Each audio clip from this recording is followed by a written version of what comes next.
So see, in this chapter we are going to study almost 11 topics: atomic introduction, atomic models, atomic number, mass number, and then electromagnetic waves, Planck's quantum theory, Bohr's atomic model, spectrum, de Broglie concept, Heisenberg uncertainty principle, quantum numbers and electronic configuration. लिखने के लिए जो rules है वो वाले. तो I'll start with the chapter now. So see, this atomic structure is very old topic. It is studied like we can say, हम लोग ये बहुत सारा बहुत पुराना टॉपिक है. बहुत अलग अलग बहुत सारे जो ऋषिज है, बहुत सारे अलग अलग डेमीगॉड्स है, they also studied this chapter. Please आपका वीडियो आप रखिए जितना हो सके उतना. तो देखिए बहुत सारे अलग अलग ऋषि मुनि, आपको जैसे पता है वाला अनु और रेणु किसने बताया था, बताएंगे किसने नाम दिया था अनु और रेणु एटम्स और मॉलिक्यूल को? महर्षि कणाद. या महर्षि कनाद ने दिया था. ठीक है. और उनसे भी पहले ब्रह्मा जी ने भी स्टडी किया था, क्योंकि ब्रह्म संहिता नाम का बुक है, उसके अंदर वो बताते हैं कि दो एटम के बीच में स्पेस होता है, एटॉमिक स्ट्रक्चर के बारे में. तो ये बहुत पुराना टॉपिक है, it is very old topic. ठीक है. बट मॉडर्न साइंटिस्ट ने जो स्टडी किया है वो इतना ज्यादा पुराना नहीं है. तो हम इसके बारे में देखेंगे. तो सबसे पहले इसका अगर हम देखेंगे तो डाल्टन एटॉमिक थ्योरी से पहले भी कैथोड रे ट्यूब एक्सपेरिमेंट आपको पता होगा, है ना. कैथोड रे ट्यूब एक्सपेरिमेंट के conclusion should I tell shortly. Cathode ray tube experiment आप सबको पता है, बट जस्ट मैं क्या करूंगा, कंक्लूजन आपको बताऊंगा उसके क्योंकि उसके कंक्लूजन के बेस पे ही बाकी बहुत सारे मॉडल्स है. तो सबसे पहला कंक्लूजन क्या था कैथोड रे ट्यूब एक्सपेरिमेंट का? कैथोड रेज क्या होते हैं, कौन बताएगा? What are cathode rays? Cathode rays क्या है? It is beam of Fast moving या Electron. Fast moving electrons. तो वो पहला कंक्लूजन था उसका. ठीक है. हमने देखा था वहां से कौन सा, अगर देखते ग्रीन कलर का रेडिएशन दिख रहा था तो वो क्या था? That is nothing but a beam of fast moving electron, cathode rays. फिर उसके बाद उन्होंने ऑब्जर्व किया, वो पहले ग्रीन कलर का रेडिएशन देखा. उसके बाद अगर उसके स्पेसिफिकेशंस देखेंगे, वोल्टेज कितना था उसके अंदर? 10,000 वोल्ट. कितना था? 10,000 वोल्ट. उस ट्यूब का लेंथ अगर देखेंगे आप 60 सेंटीमीटर. उसके अंदर का अगर प्रेशर देखेंगे तो 10⁻⁴ mm ऑफ मर्क्यूरी. ठीक है. मुझे बताओ गैस इंसुलेटर है कि कंडक्टर है? बोलिए. Gas insulator, conductor? conduct पक्का? तो Conductor. अगर मैंने एक वायर हाथ में ले ली और उसको स्विच ऑन कर दिया तो वायर तो इंसुलेटेड है, बट एंड में वो ओपन है. जहाँ पे उसके इंसुलेशन निकाला है उसको मैंने हाथ नहीं लगाया, बट एक वायर क्या किया, नहीं तो एक वायर को बस इलेक्ट्रिक करंट उसमें से फ्लो हो रहा है और उसको ऑन करके छोड़ दिया घर के अंदर. तो घर के अंदर के सारे लोग जाएंगे क्या? उनको करंट लगेगा क्या? नहीं.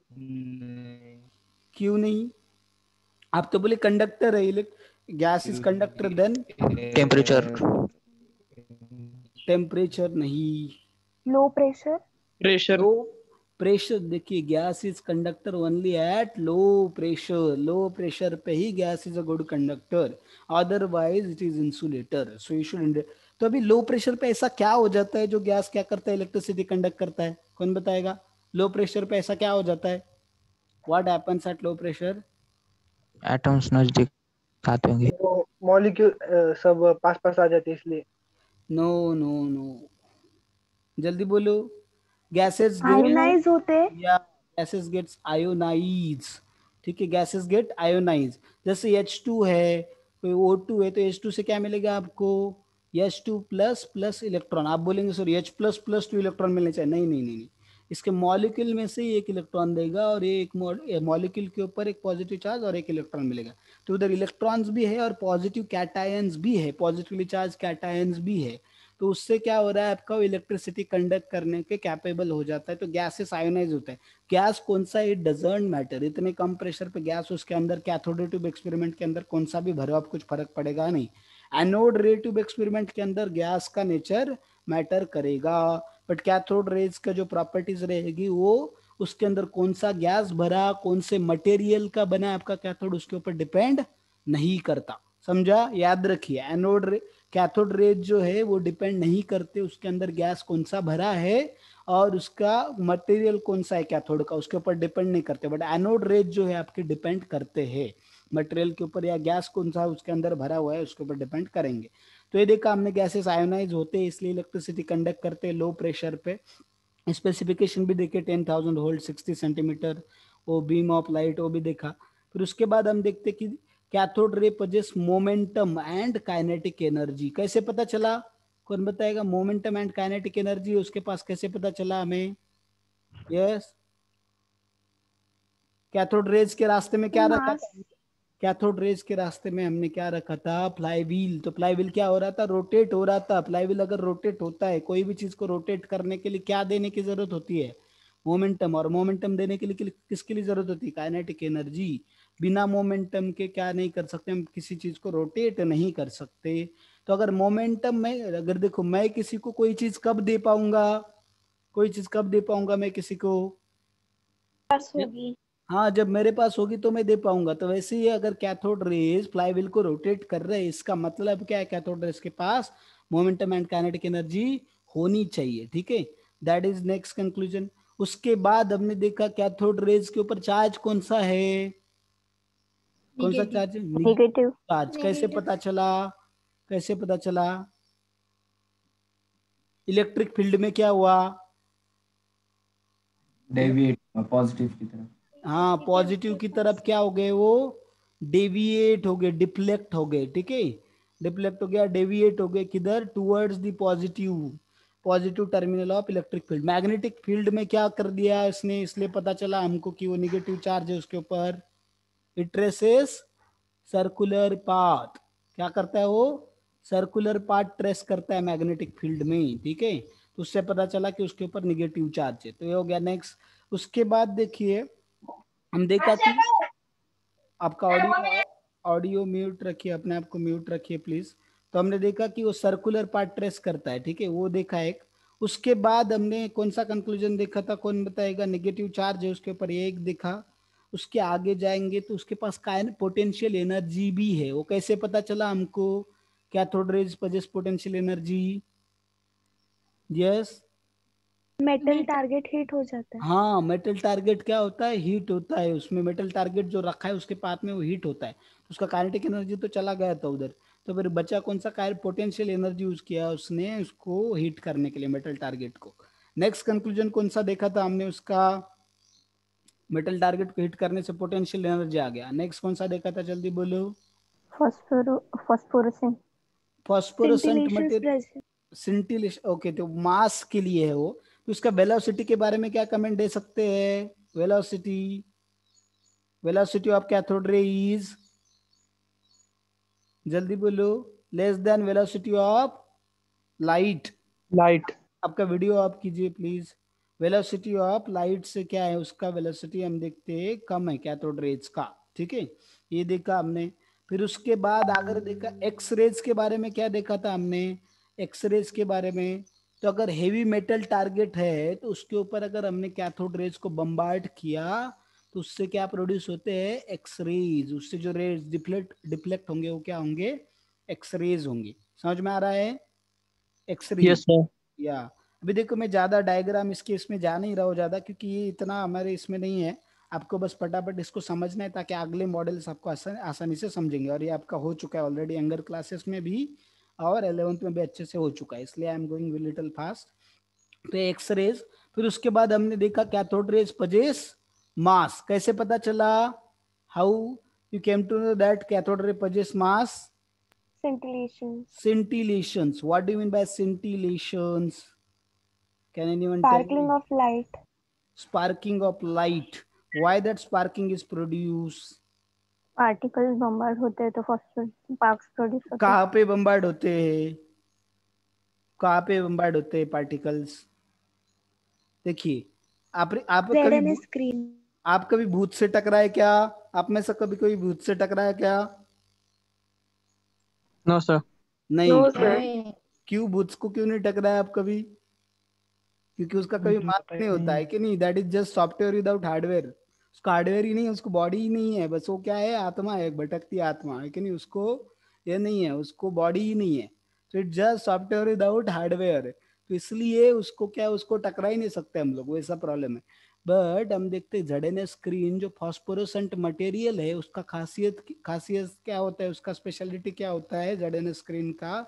उसका एक खासियत होता है कि उसके ऊपर अगर चार्ज पार्टिकल बम्बार्ड होते हैं तो वहां पे छोटे छोटे करंट प्रोड्यूस होते, और उस करंट की वजह से क्या प्रोड्यूस जनरेट होते हैं, स्पार्क्स।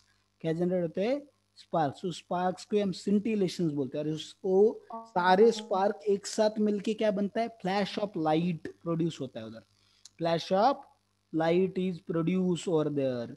तो अभी देखो ये कब हो सकता है, जब जड़नेस कौन सा आपका मटेरियल, फॉस्फोरेसेंट मटेरियल है, ठीक है।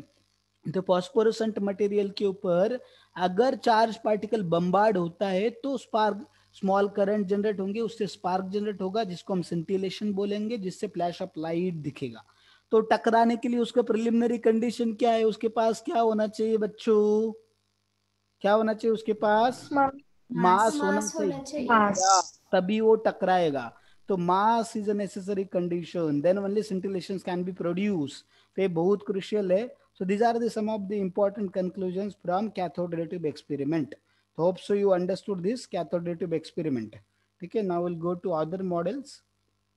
तो चलिए अभी हम लोग फिर से again we'll go back to our screen. तो देखिए इसमें फिर डाल्टन एटॉमिक थ्योरी, डाल्टन ने बताया कि वहाँ पे जो कोई भी एलिमेंट जो है छोटे छोटे पार्टिकल का बना हुआ है जिसको एटम बोलते हैं, और एटम का डेफिनेशन क्या है, individual particle of matter, smallest है नहीं, स्मॉलेस्ट इंडिविजिबल। क्या बताया उन्होंने, इंडिविजिबल, इंडिविजिबल होना चाहिए पहले, फिर इंडिविजुअल, फिर क्या होना चाहिए, smallest particle of matter is called as atom. तो वो एटम हो गया। फिर एटम बहुत ही छोटे पार्टिकल है, और क्या बोलते कि एक एलिमेंट के सारे पार्टिकल जो है, सारे एटम्स सेम होते हैं, अलग एलिमेंट बदला तो उसके एटम्स बदल जाएंगे। और एटम को हम क्रिएट भी नहीं कर सकते, डिस्ट्रॉय भी नहीं कर सकते। हम लोग एटम जो हम देखते कि वो उससे छोटा, उस एटम मैटर का अगर हमें सबसे छोटा अगर पार्टिकल चाहिए, सबसे छोटा पीस करना है तो एटम ही मिल सकता है, एटम को हम तोड़ नहीं सकते, एटम से छोटा कोई पीस उसका बना नहीं सकते। ऐसा किन्होंने बताया, डाल्टन ने बताया। फिर वो स्ट्रक्चरलेस है, उसका मास है बट वो स्ट्रक्चरलेस है। अभी कोई बोलेगा स्ट्रक्चरलेस कैसे है, स्ट्रक्चरलेस कैसे, क्योंकि देखिए न्यूक्लियस तो है बट जो बाहर का हम देखते हैं, ओके बाहर का जो है, बाहर का हम देखते, बाहर का जो रहेगा उसका एक्स्ट्रा न्यूक्लियर पार्ट, वहां में क्या है, इलेक्ट्रॉन घूम रहे बस, वहां पे कुछ स्ट्रक्चर नहीं है, फिजिकल स्ट्रक्चर प्रेजेंट नहीं है, ठीक है ना। और प्रोटॉन न्यूट्रॉन भी वहां पे प्रेजेंट है सेंटर में। तो देखते हैं हम जो ऑर्बिट्स है, शेल्स है, they are not physically present, है ना। जैसे कि हम देखते हैं कि प्लैनेट्स घूमते हैं अलग अलग अपने ऑर्बिट में, तो वहां पे ऑर्बिट पे कुछ सर्कुलर ट्रैक बना हुआ है क्या, जैसे लोग रनिंग के लिए बनाते वैसा कुछ ट्रैक बना हुआ है क्या उधर स्पेस में, is there any track, yes, track बना हुआ है कि कुछ स्पेस में फिजिकल को, कुछ सीमेंट कंक्रीट का या कुछ बना हुआ है किसी फिजिकल मैटर का track, no sir, no nothing is like that, है ना। नहीं। वैसा वैसा कुछ ट्रैक वगैरह है नहीं वहां पे, तो वैसे एटम के अंदर उस ट्रैक नहीं, इसलिए उसको क्या बोला गया है, स्ट्रक्चरलेस बोला गया है। फिर हम देखते हैं कि एलिमेंट जो है, एलिमेंट के एटम ही क्या करते, केमिकल रिएक्शन में पार्टिसिपेट करते, molecule does not participate in a chemical reaction.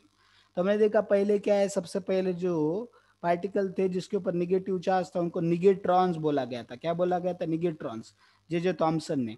हमने देखा कि बाद में जो है निगेट्रॉन्स को नाम दे दिया इलेक्ट्रॉन, स्टोनी ने। तो बच्चा किसी और का नाम किसी और ने दिया, बराबर है ना। वैसे इधर क्या है, थॉमसन ने ढूंढा जो इसको किसको, इलेक्ट्रॉन को, निगेटिवली चार्ज पार्टिकल को, जे थॉमसन ने, और उसको नाम दिया स्टोनी ने, जिसको इलेक्ट्रॉन नाम दिया, ठीक है। फिर हमने ये देखा, फिर कैथोड रे ट्यूब एक्सपेरिमेंट के बारे में तो मैंने बता दिया। तो कैथोड रे ट्यूब एक्सपेरिमेंट से हमने, तो कैथोड रे ट्यूब एक्सपेरिमेंट करने का पर्पस था मुझे E and M find out करने थे। मुझे क्या करना था, charge and mass find out करना था।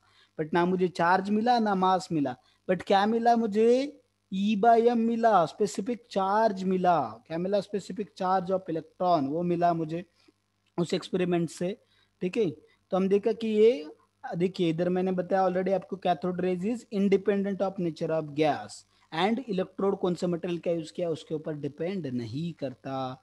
और इलेक्ट्रॉन और प्रोटॉन का मास, तो प्रोटॉन का मास इलेक्ट्रॉन के मास से कितना टाइम्स ज्यादा है, 1837 टाइम्स लार्जर, ठीक है।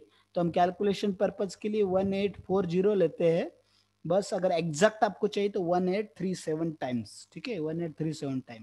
अगर कोई भी प्रोटॉन का मास, तो प्रोटॉन बहुत ज्यादा ही है, तो अगर आपको रिलेशनशिप चाहिए सारे मास में, तो mass of neutron is equals to mass of proton plus 2 into mass of electron. This is the relationship between masses of neutron, proton and electron. Please note down this. ठीक है, तो हम बोलेंगे अभी क्वेश्चन आपको arise होगा कि neutron का और प्रोटॉन का मास तो सर इक्वल ही होता है अप्रोक्सीमेटली। हाँ इक्वल होता है, बराबर है, अप्रोक्सीमेटली इक्वल होता है, एग्जैक्ट नहीं, क्योंकि इलेक्ट्रॉन का मास बहुत ही कम होता है इसलिए उसको निग्लेक्ट किया जाता है। इसलिए इन दोनों को अप्रोक्सीमेटली इक्वेट भी कर सकते हैं हम लोग, mn और mp को। बट याद रखिए सबसे हेवी होता है न्यूट्रॉन, उसके बाद प्रोटॉन, उसके बाद इलेक्ट्रॉन, तो बहुत ही लाइटर होता है। तो मास ऑफ मूविंग इलेक्ट्रॉन, ये बहुत इंपॉर्टेंट फॉर्मूला है, आप इसको याद रखिए, इसके ऊपर क्वेश्चन पूछा जाता है, ठीक है। Mass of electron, moving electron, तो रेस्ट मास इलेक्ट्रॉन का तो हमें पता है 9.1 into 10⁻31 kg minus 1 upon V under square inside the square root 1 minus v upon c का स्क्वायर। तो v is velocity of electron, c is velocity of light और speed of light, ठीक है, वो हमने देखा। तो उसके बाद देखिए इसमें अभी सिंपल कॉमन सेंस वाली कंडीशंस है, v और c अगर इक्वल होंगे तो क्या होगा, 1 minus 1 is going to be 0, 1 upon 0 is going to be infinity, so मास कितना होगा 0, sorry mass will be infinity, ठीक है, किसका, इलेक्ट्रॉन का, मूविंग इलेक्ट्रॉन का मास इनफिनाइट होगा।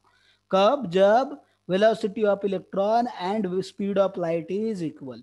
अगर वेलोसिटी इस मूविंग इलेक्ट्रॉन का स्पीड ऑफ लाइट से ज्यादा है तो उस समय क्या होगा कि वो जो सब्सट्रैक्शन है वो निगेटिव आ जाएगा, तो square root of negative number is imaginary, that's why we can say that mass of moving electron will be imaginary, ठीक है। तो रियल कब होगा, जब v क्या होगा, v smaller than c, velocity of electron या speed of electron speed of light से क्या होना चाहिए, कम होना चाहिए, ठीक है। तो हमने देखा कि ये जो पॉजिटिव पार्टिकल्स है, प्रोटॉन मतलब पॉजिटिव पार्टिकल जो एनोड रेज, तो वो देखते कि अलग अलग गैसेस से हमें जो है अलग अलग पॉजिटिव पॉजिटिव कैटायंस मिलेंगे, ठीक है। और तो इसलिए गैस का नेचर के ऊपर डिपेंड करते हैं एनोड रेज, गैस के नेचर के ऊपर डिपेंड करते हैं, कैथोड रेज डिपेंड नहीं करते। Again I am repeating that point because it is sometime theoretically that question is asked. Now we'll go to the atomic models. Hope so everything is clear till now. किसी को कुछ query है क्या अब तक? If you want to ask any query till now, you can raise your hand. ठीक है, don't worry, अगर आपको कुछ भी नहीं समझा frankly admit it and ask it. हम उसी के लिए रिवाइज कर रहे हैं ताकि आपके जो क्वेरीज रहेंगे, डाउट्स रहेंगे वो क्लियर होंगे। ऑलरेडी पढ़ा चुके हैं, जस्ट आपको कुछ रिवीजन करने, रिवीजन क्यों करा रहे हैं हम इन सब चीजों का अच्छे से, ताकि आपको कुछ क्वेरी ना रहे, डाउट ना रहे, डेप्थ में आपके कंसेप्ट क्लियर हो जाए, ठीक है। अभी I go to Thomson model of atom. तो देखिए यस आदेश बोलो। सर वो मिलिकन्स ऑयल ड्रॉप मेथड क्या है, वो एक्सप्लेन करो ना। Oil drop experiment, yes, Millikan's oil drop experiment में क्या होगा, एक चेंबर होगा। अभी I will not draw the diagram, immediately I will theoretically explain this, बहुत सारे लोगों को पता है। देखिए मिलिकन्स ऑयल ड्रॉप एक्सपेरिमेंट में क्या, एक चेंबर है, उस चेंबर के अंदर हम देखते हैं एटोमाइजर लगा हुआ है। तो एटोमाइजर जैसे आप डिओड्रेंट होता है ना, उसका उसके ऊपर जो रहता है डिओड्रेंट के ऊपर हमने देखा जो कैप होता है उसको एटोमाइजर बोलते हैं। तो उसका काम क्या होता है, जो लिक्विड है उसको एकदम फाइन ड्रॉपलेट्स में कन्वर्ट करता है। और वो फाइन ड्रॉपलेट्स क्या होते हैं, उसके अंदर क्या करेंगे हम देखते हैं, फाइन ड्रॉपलेट्स अंदर मूव होंगे उस चेंबर के अंदर, उस चेंबर के अंदर फाइन ड्रॉपलेट जाएंगे और वहां पे क्या है कि की है, अगर जैसे हम की ओपन करेंगे एक ड्रॉप अंदर जाएगा, उसके ग्रेविटी की वजह से, उसके मास की वजह से ड्रॉप नीचे जाने वाला है, तो उसको एक टर्मिनल वेलोसिटी v1 मिलेगा। और हम क्या करें, जैसे ही वो ड्रॉप क्या करेगा, बॉटम को टच करेगा, उधर से क्या किया है, माइक्रोस्कोप से ऑब्जर्व किया जा रहा है, तो उससे ऑब्जर्व करते साइंटिस्ट क्या करेंगे, इलेक्ट्रिक फील्ड का स्विच ऑन कर देंगे।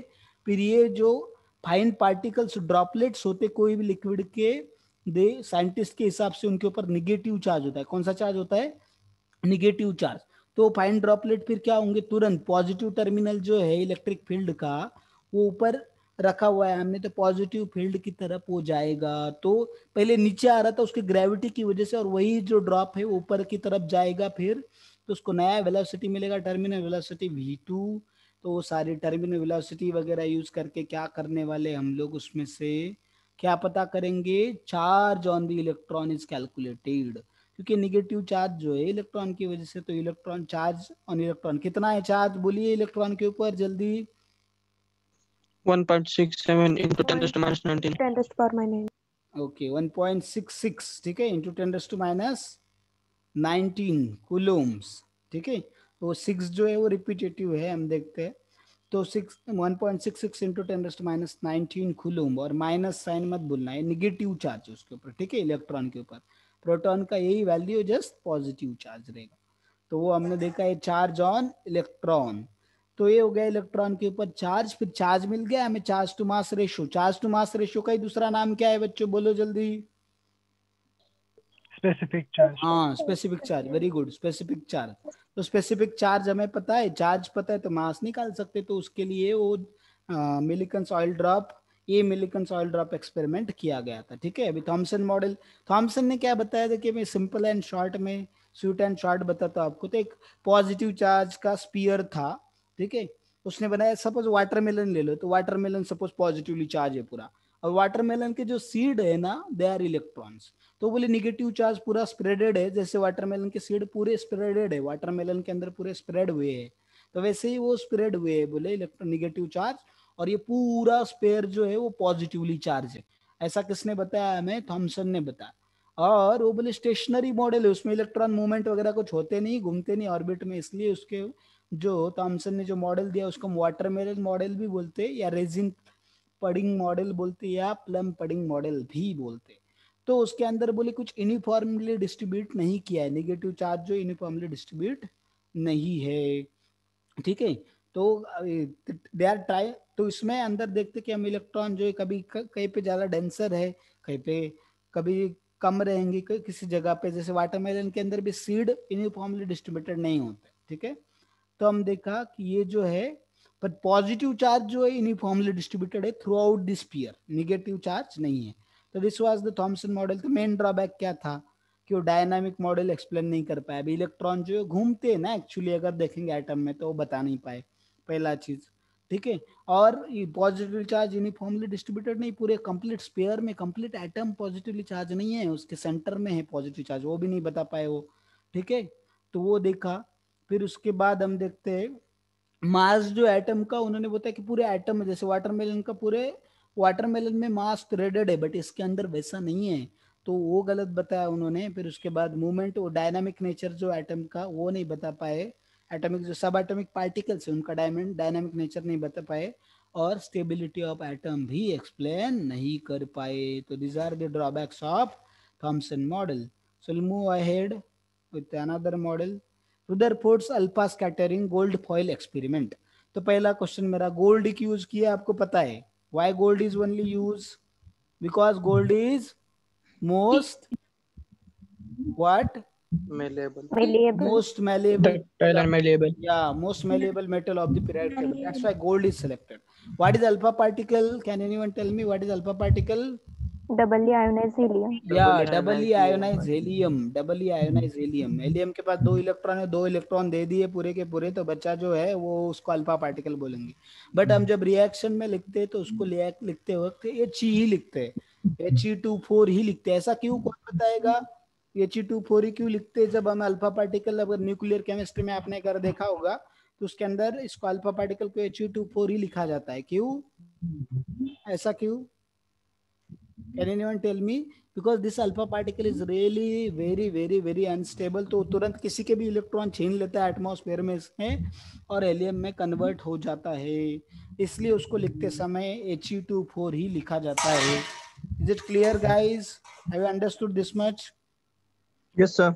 इसके सिंपल कंक्लूजन से देखिए, अभी सिंपल कंक्लूजन इसके क्या है कि वहां पे ये जो रेडियम है that is the source of alpha particle, यहाँ पे एक स्लिट लिया है और एक थीन गोल्ड फॉइल। तो देखिए 100 नैनोमीटर मतलब कितना हो गया, बोलो हाउ मच, कितना रहेगा ये 100 नैनोमीटर मतलब कितना मीटर या कितना सेंटीमीटर, 10⁻⁷ मीटर, 10⁻⁷ मीटर, ठीक है, 10⁻⁷ मीटर या 10⁻⁴ मिलीमीटर। उसका थिकनेस अगर आपको एग्जैक्ट चाहिए तो 4 इंटू 10⁻⁴ मिलीमीटर होता है। जनरली कितना लिया जाता है, 4 इंटू 10⁻⁴ मिलीमीटर, याद रखो कितना है उसका एग्जैक्ट थिकनेस अगर आपको चाहिए तो 4 into 10⁻⁴ millimetre, that is the thickness. तो वो देखिए कि इसके अंदर जब अल्फा पार्टिकल जब स्ट्राइक होते इस गोल्ड फॉइल के साथ में, तो 3 पॉसिबिलिटीज के बहुत सारे जो अल्फा पार्टिकल है तुरंत क्या हो जाते हैं उसमें से पास होते हैं, मैक्सिमम अल्फा पार्टिकल उसमें से क्या होते हैं पास हो जाते हैं। तो उससे कंक्लूजन क्या निकाला उन्होंने कि उसके एल्यूमिनियम का जो एटम है उस सॉरी गोल्ड का जो एटम है उसके अंदर क्या है पूरा खाली जगह पड़ा हुआ है, क्या है खाली है, वो उसमें कुछ है ही नहीं, खाली है पूरा, एम्प्टी स्पेस है बहुत सारा, उसके अंदर बहुत सारा एम्प्टी स्पेस है मैक्सिमम। फिर सेकंड पॉसिबिलिटी क्या है देखा उन्होंने कि जो अल्फा पार्टिकल जा रहे थे वो लार्ज स्मॉल एंगल से क्या हो रहे थे डिफ्लेक्ट हो रहे थे, ठीक है, डिफ्लेक्ट हो रहे थे थोड़े से। तो इसका मतलब क्या है, देख अल्फा पार्टिकल के ऊपर पॉजिटिव चार्ज है तो वो डिफ्लेक्ट हो रहे हैं, तो जब पॉजिटिव पॉजिटिव में रिपल्शन होता है हमें पता है, तो इससे कंक्लूजन ये निकलता है कि वहां पे पॉजिटिवली चार्ज सेंटर में जो है सेंटर है एटम का वो पॉजिटिवली चार्ज होना चाहिए। तभी क्या हो रहा है कुछ पार्टिकल स्मॉल एंगल से डिफ्लेक्ट हो रहे हैं क्योंकि उसको रिपेल किया जा रहा है, बराबर है। ये 2 कंक्लूजन और 2 ऑब्जर्वेशन समझ में आ गया क्या सबको? ये दिख रहा है आपको? Yes sir. डिफ्लेक्ट हो रहे या और मैक्सिमम Yes, इसमें sir. से पास हो रहे। फिर उसके बाद देखिए 20,000 में से एक, 20,000 में से एक क्या होता है पार्टिकल, इट बाउंस बैक। तो जो 20,000 में से एक पार्टिकल क्या हो जाए आपका, इट इज बाउंसिंग बैक। अगर हम देखेंगे तो 20,000 में से एक पार्टिकल बाउंस बैक हो रहा है आपका, ठीक है। बाउंस बैक मतलब जिस रास्ते से गया उसी रास्ते से वापस आ गया हो, ठीक है। उधर न्यूक्लियस ने बोर्ड लगाया था हमसे मत टकराना, बट वो बोला मैं देखता हूँ क्या करता है, बाकी सबने सुन लिया। पर 20,000 में से कुछ नमूने रहते हैं वो बोलते rules are made to be broken, है ना। तो उसने बताया बाबा मेरे से मत टकराना, फिर भी वो टकरा के आ गया, टकराने का अंजाम देख लिया उसने, वापस आना पड़ा उसको रिटर्न लेके। तो इसका मतलब उससे कंक्लूजन क्या निकाला गया कि जो न्यूक्लियस है या सेंट्रल पार्ट जो एटम का वो क्या है बहुत हेवी है, और एटम का सारा मास जो है it is concentrated, where it is concentrated at centre of atom, जिसको क्या बोलते हैं हम लोग, क्या बोलते हैं जिसको, Nuclear. Nucleus. Centre of atom में कॉन्सेंट्रेटेड है जिसको हम न्यूक्लियस बोलेंगे। So these are the 3 conclusions from Rutherford's alpha scattering gold foil experiment. Observation conclusion समझा क्या सबको? Is it clear? Yes yes sir. या तो अभी Yes. देखिए उसके अंदर कुछ उसके हम देखते हैं कि डिडक्शन से हमने ये जो ऑब्जर्वेशन से कुछ कंक्लूजन के बेस पे कुछ डिडक्शंस निकाले इसके रदरफोर्ड के। तो देखिए उसमें हम देखते हैं कि अगर ये वाला देखेंगे कि न्यूक्लियॉन्स जो है, ठीक है, न्यूक्लियॉन्स कहाँ पे, न्यूक्लियॉन्स किसको बोलते हैं, proton and neutrons all together are known as nucleons. वो न्यूक्लियस में प्रेजेंट है, प्रोटॉन के ऊपर पॉजिटिव चार्ज, न्यूट्रॉन जो है वो क्या है चार्जलेस है, इलेक्ट्रॉन के ऊपर निगेटिव चार्ज, इलेक्ट्रॉन किधर एक्स्ट्रा न्यूक्लियर पार्ट में एटम के, और प्रोटॉन न्यूट्रॉन न्यूक्लियस में है, वो हमने देखा। तो देखिए मैग्नेट्यूड ऑफ पॉजिटिव चार्ज जो है एंड द न्यूक्लियस डिफरेंट है, अलग अलग एटम के लिए अलग अलग है पॉजिटिव चार्ज, क्योंकि नंबर ऑफ प्रोटॉन वैरी करेंगे तो पॉजिटिव चार्ज भी वैरी करेगा। और एटम इलेक्ट्रिकली न्यूट्रल है, स्टेबल है, वो तो हमने समझा। अभी देखिए इसके अंदर हमने कहा कि एटम और न्यूक्लियस के अगर साइज को कंपेयर करना है हमें, तो एक एग्जाम्पल दिया था साइंटिस्ट लोगों ने सबसे पहले, क्या दिया था, Apple on the surface of earth, ये एग्जाम्पल दिया था। बट ये बहुत ज्यादा एग्जैगरेशन हो गया, एप्पल इतना छोटा अर्थ इतना बड़ा, ठीक है। अभी देखिए इतना अगर डिफरेंस हो रहा है तो फिर बाद में उन्होंने अपना एग्जाम्पल कैंसिल कर दिया, ये गलत एग्जाम्पल हो गया इसलिए उन्होंने चेंज कर दिया। और बाद में कौन सा एग्जाम्पल दिया, कौन बताएगा जो सूट करता है, एग्जैक्टली सूट करता है?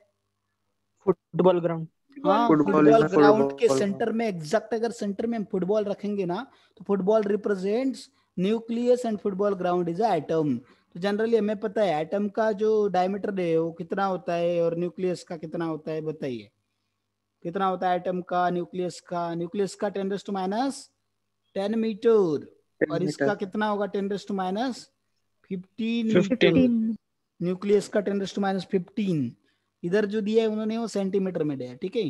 So this is metre, 10⁻10 metre, 10⁻15 metre. अगर दोनों का रेशियो लेते हैं डायमीटर का तो क्या होगा, देखिए ये रेडियस है, उसको 2 से मल्टीप्लाई करेंगे तो रेशियो लेने के बाद दोनों 2 कैंसिल होने वाले, इसलिए 10⁻10 10⁻15 किया है, तो 10⁵ आ गया रेशियो। इसका मतलब क्या है कि एटम जो है न्यूक्लियस से कितना टाइम बड़ा है, 10⁻⁵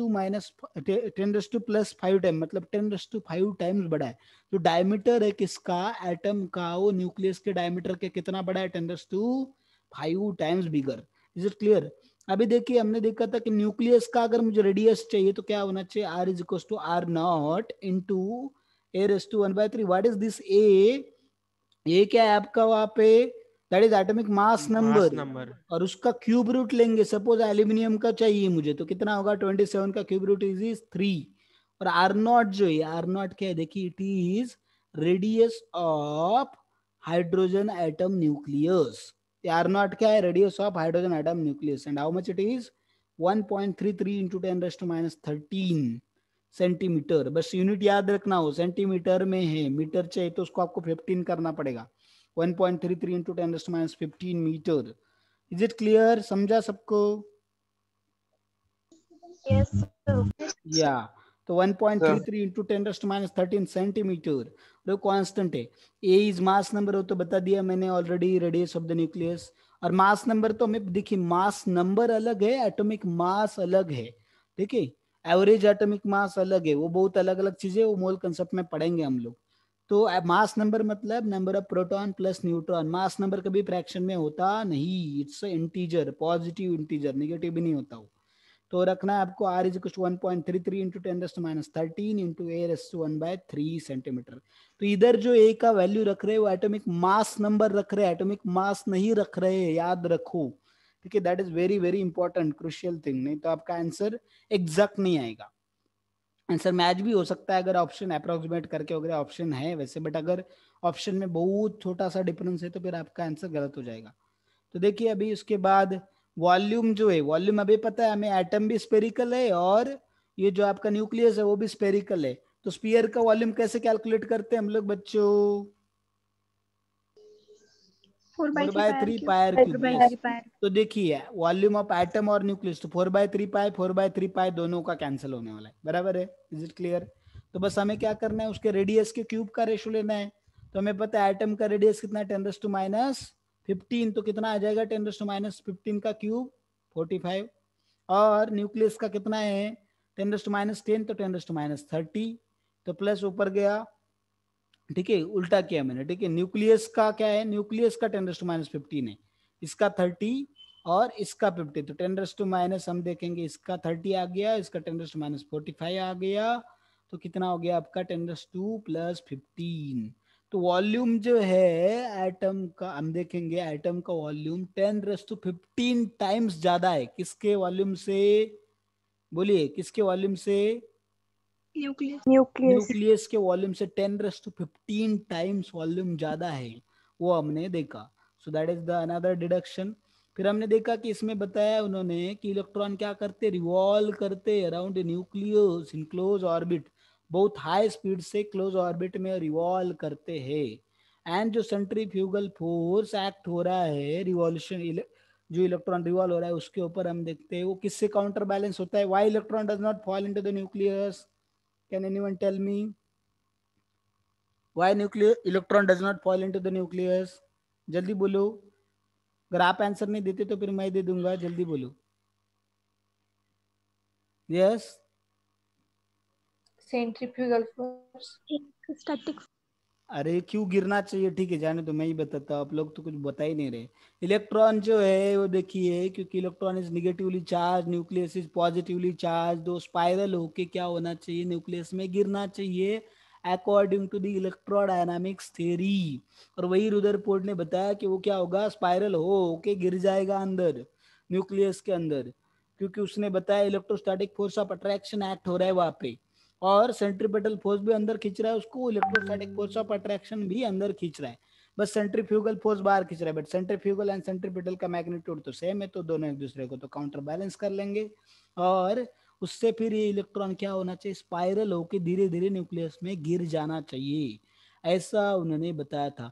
बट आप में से कितने लोगों के बॉडी में स्पार्क हो रहे हैं, ब्लास्ट हो रहा है क्या किसी के बॉडी में, देखिए हाथ पैर में आपके, या आप जिस चेयर पे घर में बैठे उधर किधर ब्लास्ट हो रहे क्या, नहीं हो रहे ना? अगर हो रहे तो नो इसका सर, नो सर। या नहीं हो रहे, No, इसका sir. मतलब क्या है कि वहां पे वो इलेक्ट्रॉन न्यूक्लियस में नहीं गिर रहा है, क्योंकि इलेक्ट्रॉन न्यूक्लियस में गिरेगा तो वहां पे ब्लास्ट होगा, ठीक है, क्या होगा, blast, and atom will become unstable, atom unstable. तो ये रुदरफोर्ड ने क्या किया, उन्होंने एटम की स्टेबिलिटी के ऊपर ही क्वेश्चन उठा दिया। अभी सब लोग पूरा, तब जैसे ही हम देखते हैं कि ये रुदरफोर्ड का थ्योरी आया, उन्होंने जब अपना मॉडल बताया, तो उस समय पे क्या हो गया कि पूरा जो एटॉमिक स्ट्रक्चर, जो केमिस्ट्री था, एटॉमिक केमिस्ट्री था, उसके अंदर पूरा हलचल मच गया, ठीक है। तो उन्होंने पूरा अनस्टेबल हो गया, क्योंकि एटम के स्टेबिलिटी के ऊपर ही क्वेश्चन उठाया गया। तो वो पहला प्रॉब्लम था। तो वो बता नहीं पाए कि why electron does not fall into the nucleus, वो बता नहीं पाए रुदरफोर्ड। और बाकी साइंटिस्ट को उनका थ्योरी एक्सेप्ट भी करना पड़ा, क्योंकि उनके पास कोई जवाब नहीं था, ठीक है। तो फिर सर्च करने लगे सब लोग कि क्या करे, कैसे प्रूव करे कि electron does not fall into the nucleus. फिर फाइनली हमारे हीरो आते हैं, कौन, नील्स बोर, उन्होंने उसको प्रूव कर दिया। तो देखिए इनका ड्रॉबैक मैंने बता दिया पहले, वो पास में जाएगा और इसमें गिरेगा। क्यों, उन्होंने बताया कि कंटिन्यूअसली एनर्जी क्या कर रहा है, वो लूज कर रहा है, एनर्जी कंटिन्यूअसली लूज करेगा, तो अंदर अंदर अंदर जाते हुए स्पाइरल होके वो गिरना चाहिए, ऐसा बताया, ठीक है। But actually electron continuously energy lose नहीं करते, अगर वो बस एक ऑर्बिट से दूसरे ऑर्बिट में जंप करे तब एनर्जी लूज करेंगे और फिर से रिवॉल्व होने लग जाएंगे नॉर्मल, तब एनर्जी लूज करते नहीं, ठीक है। तो एक दूसरा ड्रॉबैक, और ये पहला बताया कि गिरेगा इलेक्ट्रोडायनामिक थ्योरी के हिसाब से स्पाइरल होके, तो वो भी गलत है। और ये कंटिन्यूअसली एनर्जी लूज करता है, वो भी गलत है। तो वो दो ड्रॉबैक थे इनके, रुदरफोर्ड के। पर एटलीस्ट उन्होंने बताया कि डायनामिक नेचर बताया उन्होंने कि इलेक्ट्रॉन रिवॉल्व करते हैं, वो बता दिया, ठीक है। फिर देखिए अभी एटॉमिक नंबर आपको पता है, नंबर ऑफ प्रोटॉन्स और electrons in a neutral atom.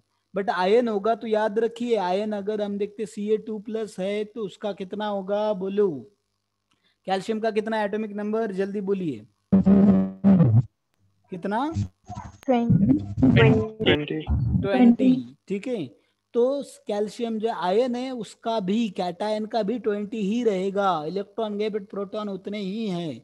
तो अगर कोई चार्ज आयन है, कैटायन हो या एनायन हो, तो क्या करना होता है उसको, एटॉमिक नंबर ऑफ प्रोटॉन के बराबर ही होता है, ठीक है।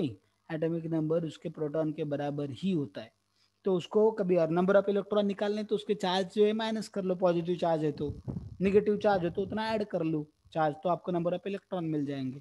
बट एटॉमिक नंबर बदलेगा नहीं, रिमेंबर दिस, एटॉमिक नंबर उतना ही लेना है जो हम एज यूजुअल लेते हैं। और मास नंबर तो आपको अभी बताया मैंने, number of neutron plus proton is nothing but your mass number. तो देखिए आइसोटोपिक नंबर भी आपको पता है, A-Z ना। तो देखिए ये देखा हमने कि न्यूक्लियस के अंदर neutron proton, outside electron, symbol वो आपको सबको पता है, Z is atomic number, A is atomic mass number, and so on. So ये भी आपको नंबर ऑफ प्रोटॉन, न्यूट्रॉन कितने, इलेक्ट्रॉन कितने, वो भी पता कर सकते हैं आप, आपको कैलकुलेट करते आता है वो ऑलरेडी। और बस ये आपको एक चार्ट रिमेंबर करना है, this chart is very very important, you can take out screenshot of this, ठीक है। तो इसके अंदर मास ऑफ प्रोटॉन जो है, प्रोटॉन का मास हमने देखा केजी में, ग्राम में, एमयू में, मास of neutron, mass of electron, ये सारा तीनों का मास दिया है। तो you should remember this. Charge तो आपको पता ही है, प्रोटॉन का और इलेक्ट्रॉन का सेम है, बस साइंस अपोजिट है उनके। तो ये देखा हमने, जैसे कार्बन 612 है तो उसके अंदर प्रोटॉन कितने हैं, 6 एटॉमिक नंबर जितने।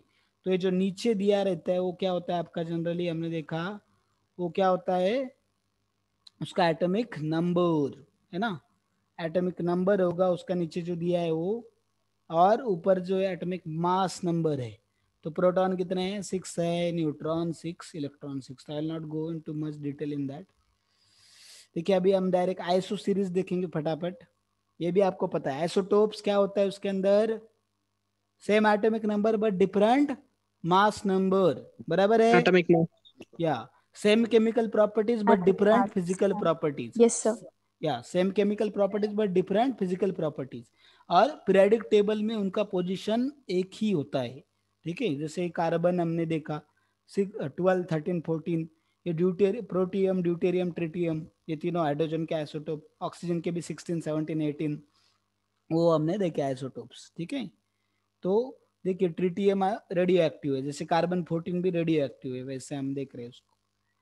अभी atomic weight, what is atomic weight, average mass देखो, तो अगर मैंने सपोज 1 मोल लिया, क्या लिया 1 मोल, किसका 1 मोल लिया, कार्बन का, ठीक है, तो उसमें कार्बन 12 का कितना परसेंटेज है, कार्बन 13 का कितना परसेंटेज है और कार्बन 14 का कितना परसेंटेज है, वो देखना पड़ेगा। और उस परसेंटेज से तो देखो 12 इंटू परसेंटेज ऑफ कार्बन 12 वो किया, plus 13 into percentage of carbon 13 and 14 into percentage of carbon 14 किया अपॉन 100, ये परसेंटेज सब कर लो ऐड, तो 100 आएंगे परसेंटेज सारे, तो उससे एवरेज एटॉमिक वेट आपको मिलता है। तो क्लोरीन का जो 35.5 है ना, 35.5 ग्राम है, वो एवरेज एटॉमिक वेट है। क्या है वो, average atomic weight, please remember this, that is not atomic mass number, it is average atomic weight. So वो हमने देखा। या अगर आप रेशो ले सकते तो भी ये परसेंटेज का रेशो भी चलेगा, वो सेम ही आने वाला है। बस अगर आप रेशो लेते तो नीचे भी 3+1 करना, नीचे 100 मत करना, ऊपर परसेंटेज लेते तो नीचे भी परसेंटेज को ही ऐड करना, वो ख्याल रखना बस आपको। फिर अभी देखिए नेक्स्ट इज आइसोबार्स।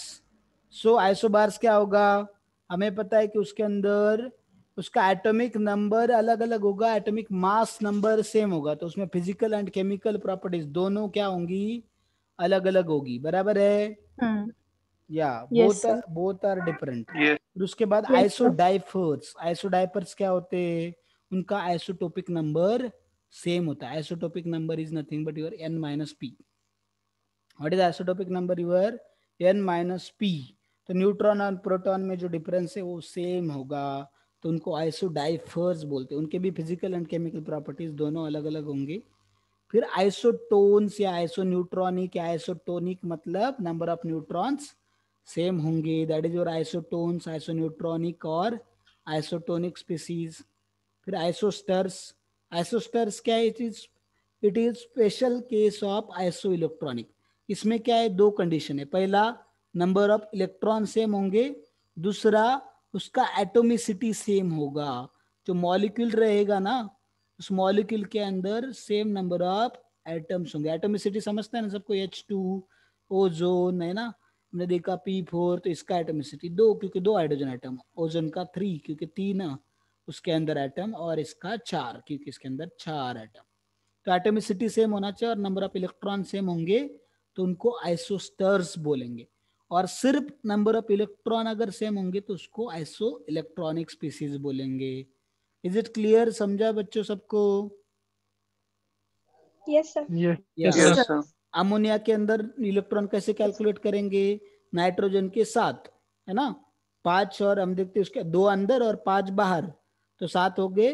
और हाइड्रोजन के अंदर 1, हाइड्रोजन के अंदर 1, तो 3 के अंदर कितने टोटल, 3, तो टोटल कितने हो गए 10। तो ऐसे आप हर एक के लिए कैलकुलेट कर सकते। और अगर इसके ऊपर कोई निगेटिव चार्ज है तो वो भी ऐड करना है, सपोज उसके ऊपर 2 निगेटिव है तो +2 ऐड कर दो, वो 12 हो जाएगा, ठीक है। अगर एक ही निगेटिव चार्ज है तो एक ही ऐड करो, 11 हो जाएगा। तो ऐसे हम number of electron find out कर सकते हैं। इसके ऊपर भी क्वेश्चन पूछे जा चुके हैं। सेट देते आपको 3-4 सेट देते, उसमें से बताते हैं कि आइसो इलेक्ट्रॉनिक स्पीसीज कौन से है बताओ, तो 1 2 3 सेट है, तो 3 सेट में से आपको पूछते हैं, ठीक है। तो आपको नंबर ऑफ इलेक्ट्रॉन कैलकुलेट करते आने चाहिए। अभी देखिए आइसोटोप मैंने ऑलरेडी बता दिया, same chemical properties but different physical properties. Isotopes E/m का वैल्यू उनका सेम नहीं होता आइसोटोप्स का, क्योंकि क्या बदलेंगे उसमें, नंबर ऑफ न्यूट्रॉन क्या होंगे उसके अलग अलग होंगे आइसोटोप्स में, इसलिए E/m रेशो अलग अलग होगा उसका। फिर isobar do not have the same chemical, वो भी बता दिया मैंने। आइसोबार वो भी बता दिया, उसका भी E/m वैल्यू सेम नहीं होता। आइसोटोन्स, आइसोटोन्स मतलब क्या है, आपके नंबर ऑफ न्यूट्रॉन सेम है तो नंबर ऑफ न्यूट्रॉन कैसे निकालते हैं, atomic mass number minus atomic number, तो A1 - Z1 is equal to क्या होगा, A2 - Z2। ये जो दो अगर दो आइसोटोन है तो उनके नंबर ऑफ न्यूट्रॉन सेम होनी चाहिए, तो उनका ये डिफरेंस भी सेम होना चाहिए। आइसोडाइपर्स में मैंने बताया कि उसके अंदर क्या होना चाहिए, n-p सेम होना चाहिए, तो ये इस तरीके से निकालेंगे n-p, A1 - 2Z किया हमने, क्योंकि देखिए A क्या है आपका, A जो है number of proton plus neutron से, तो सिर्फ न्यूट्रॉन चाहिए आपको, ठीक है ना। तो न्यूट्रॉन प्लस प्रोटॉन है, तो मुझे इसको क्या करेंगे, neutron plus proton minus P, तो मैंने एक पी ऐड और सब्सट्रैक्ट किया, एक ऐड भी किया पी और एक सब्सट्रैक्ट भी, तो उसका कुछ इफेक्ट नहीं होगा। तो एन प्लस पी क्या हो गया, मेरा ए हो गया, है ना, बराबर है, और माइनस पी क्या हो गया, जेड, तो माइनस 2z आ गया। तो इस तरीके से आपका क्या आता है, वो आइसोटोपिक नंबर। आइसो इलेक्ट्रॉनिक्स क्या होता है, आइसो इलेक्ट्रॉनिक क्या है आपका, जिसके अंदर सेम नंबर ऑफ इलेक्ट्रॉन्स होते हैं। इलेक्ट्रॉन दो एटम में या दो मॉलिक्यूल में सेम अगर इलेक्ट्रॉन्स है तो उसको आइसो इलेक्ट्रॉनिक्स बोलेंगे। समझा सबको, इज इट क्लियर, इतना समझा क्या? Okay, yes sir, yes sir. Yes sir. ये जो numericals they are very simple, तो if something some tangible numerical come then I will take that. तो देखिए ये वाला देखते हैं हम लोग, ये वाला average atomic weight of an element m is 51.7। बस आप वैल्यू याद रखो, ताकि मैं क्या करूंगा, व्हाइट बोर्ड लेके उसको सॉल्व करूंगा। तो एवरेज एटॉमिक वेट एलिमेंट का m है जो कि 51.7 है, ठीक है। एलिमेंट m जिसका एवरेज एटॉमिक वेट 51.7 है, आइसोटोप एक M50 एंड M52 है, then calculate the percentage occurrence of M50 in nature। okay, very simple problem, still I'll go for it।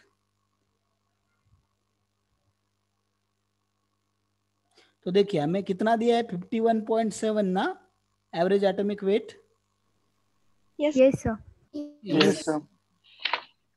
तो देखिए 51.7, तो हम और दो आइसोटोप कौन से दिए हमें, M50 and M52 M52, okay, M50 and M52। तो मैंने बोला M50 का जो परसेंटेज सपोज वो क्या है, x है, M50 का परसेंटेज x है, तो इसका कितना होगा, 100 माइनस x, बराबर है, क्लियर। यस तो फिर एवरेज एटॉमिक वेट का फॉर्मूला क्या आएगा, x इंटू 50 प्लस क्या होगा, 100 माइनस x इंटू 52, बराबर है, अपॉन कितना होगा, 100, क्लियर। तो इस 100 को देखो, इधर क्या है 51.57, नहीं 51.7, ओके, 51.7 इंटू 100 किया हमने तो क्या होगा 5170 इज इक्वल्स टू, अभी इसको देखिए 50x आएगा प्लस क्या होगा 5200 माइनस 52x आएगा, तो 50x माइनस 52x क्या होगा, माइनस 2x, तो माइनस 2x उधर लेके गए तो प्लस 2x हो गया, 5170 को इधर लेके आ गए माइनस हो गया, तो 5200 में से 500 170 गए तो 30 आ गए, तो x कितना आ गया 15। तो M50 का अगर परसेंटेज 15% है तो M52 का कितना होगा 85%। सिंपल, समझा सबको, या समझा है सबको? Yes sir. Yes sir. Okay, चलिए फिर अभी आगे चलते हैं हम लोग। तो beginner box 1 that you can take out screenshot and you can try to solve it. It's very simple questions. So this is the beginner box 1. I will move ahead. तो इलेक्ट्रोमैग्नेटिक वेव्स आपको पता है, जिसके अंदर क्या होता है कि आपने फिजिक्स में भी डिटेल में पढ़ा है, electric field and magnetic field क्या होते हैं, एक दूसरे को परपेंडिकुलर होते हैं और दोनों साथ में मूव होते हैं, तो क्या है आपका इलेक्ट्रोमैग्नेटिक वेव, ईएम वेव्स, ठीक है। और वो लाइट के स्पीड से ही ट्रैवल करते हैं, लाइट का स्पीड भी हमें पता है कौन सा कितना है, 3×10⁸। और हमें पता है कि जो घर में जो आपके सारे सिग्नल्स है ना, आपके मोबाइल के सिग्नल्स, टेलीविजन के सिग्नल, डिश टीवी के signals, they are all electromagnetic waves. और इलेक्ट्रोमैग्नेटिक का वेव्स का बहुत बड़ा स्पेक्ट्रम है, जिसके अंदर फिर अलग अलग रेंज आती है, उस रेंज के लिए फिर रेडियो वेव्स है, माइक्रोवेव्स रेंज है, फिर उसके बाद हम देखते IR है, विजिबल रेंज है, ठीक है, अल्ट्रा वायलेट है, फार IR है, एक्सरेज है, gamma rays and so many other. तो वो हम देखेंगे, स्पेक्ट्रम आपने फिजिक्स में डिटेल में देखा है। बस अभी मैं इसमें क्या करूंगा, वेव पैरामीटर्स आपको शॉर्ट में एक्सप्लेन करूंगा। तो देखिए वेव पैरामीटर में क्या होगा, हमने देखा कि इसके अंदर ये जो दिख रहा है आपको, ये upper half and lower half, वो दोनों को अगर हम ऐड करते तो अपर हाफ को हम क्रेस्ट बोलते, लोअर हाफ को ट्रप बोलते। तो 1 क्रेस्ट प्लस ट्रप क्या बनेगा आपका, 1 क्रेस्ट प्लस ट्रप क्या बनेगा? Wave. Cycle. या वन वेव और one cycle, Cycle. One wave और वन साइकिल दोनों सेम ही है, ठीक है, वन वेव या साइकिल। और ये हो गया उसका। फिर इस कोई भी वेव ने अगर हम देखते हैं एक साइकिल में जो डिस्टेंस कवर किया है, ठीक है, उसको क्या बोलेंगे हम लोग? वेवलेंथ। क्लियर? वेवलेंथ मतलब एक साइकिल के अंदर जो भी डिस्टेंस Yes, sir. ने कवर किया है उसको Yes, sir. हम वेवलेंथ बोलेंगे। तो it is distance between any two successive crest और trough, that is your wavelength. इतना समझा? मैं फटाफट बता रहा हूँ क्योंकि आपका ऑलरेडी फिजिक्स में हो चुका है वो। Still I want to revise, क्योंकि अगर आप भूल गए रहेंगे तो ये वेवलेंथ हो गया। फिर हमने देखा कि एक साइकिल पूरा करने के लिए जो टाइम लगेगा वेव को, उसको क्या बोलेंगे हम लोग? Time period. क्या बोलेंगे उसे? Time period. ओके, या एंड वेवलेंथ क्या है? Wavelength is denoted by small lambda. Wavelength is denoted by small lambda. तो उसका यूनिट जो डिस्टेंस का वही है, जनरली पिकोमीटर, नैनोमीटर, मीटर ले लो, सेंटीमीटर ले लो, मिलीमीटर ले लो, डजंट मैटर, है ना। तो वेवलेंथ जनरली नैनोमीटर का लेते हैं क्योंकि वो बहुत छोटी होती है वेवलेंथ, इसलिए। तो वेवलेंथ हो गया हमने देखा। फिर उसके बाद वेवलेंथ हो गया। फिर फ्रीक्वेंसी, अगर मैंने कोई एक पॉइंट सेलेक्ट कर लिया, उस पॉइंट में से कितने एक सेकंड के अंदर कितने साइकिल पास होते हैं, साइकिल पर सेकंड, सीपीएस मतलब क्या? Cycle per second. उसी का दूसरा नाम सेकंड। या उसी को क्या बोला जाता है? हर्ट्ज। क्या बोलते हैं उसको? हर्ट्ज, ठीक है। हर्ट्ज। वो क्या, उसको क्या बोलेंगे हम लोग? फ्रीक्वेंसी। जैसे घर में अंदर, आपके अंदर, घर के अंदर जो इलेक्ट्रिसिटी है वो किसका फ्रीक्वेंसी कितना है? बताइए जरा। घर के अंदर जो इलेक्ट्रिसिटी उसका फ्रीक्वेंसी कितना है? जल्दी बोलिए। 50 हर्ट्ज। जो 50 इंडिया हर्ट्ज। एशिया में जनरली 50 हर्ट्ज है, बट यूरोपियन कंट्रीज वगैरह देखेंगे, अमेरिका में वगैरह तो 60 हर्ट्ज होता है, ठीक है। What does it mean 50 hertz? इसका मतलब पॉजिटिव और निगेटिव, पॉजिटिव साइकिल एक सेकंड के अंदर कितने आएंगे? 50 हर्ट्ज। तो आपके घर के अंदर जो भी बल्ब है वो एक सेकंड के अंदर 50 बार ऑन ऑफ होता है। कितने बार? 50 बार, 50 टाइम्स। आप बोलेंगे सर हमको दिखता तो नहीं है। अरे आपके रेंज जो है आंखों का वो 32 या 32 भी ज्यादा बोल दिया मैंने, 24 फ्रेम से ज्यादा अगर हम देखेंगे चालू बंद होगा वो तो आपको दिखेगा नहीं, आंखें आपकी डिटेक्ट नहीं कर पाएंगी, और आईज आर टू लिमिटेड। तो 24 फ्रेम से ज्यादा वो उसको डिटेक्ट नहीं कर पाएगा। तो इसलिए 50 टाइम्स होता है, इसलिए हमें समझ में नहीं आता वो चालू बंद हो रहा है। जब पॉजिटिव साइकिल आएगा तो ऑन होगा, निगेटिव साइकिल जब आएगा तो ऑफ होगा। तो इससे दैट इज फ्रीक्वेंसी हो गया। तो which is denoted by new. किससे डिनोट की जाती है? न्यू से, ठीक है, समझा? Yes, sir. New is Yes, reciprocal of time period. New is reciprocal of time period. Time period का रेसिप्रोकल है न्यू। तो ये देखा हमने। फिर न्यू बार भी देखना है। वेव नंबर क्या होता है आपका? 1/, wavelength, it is reciprocal of wavelength.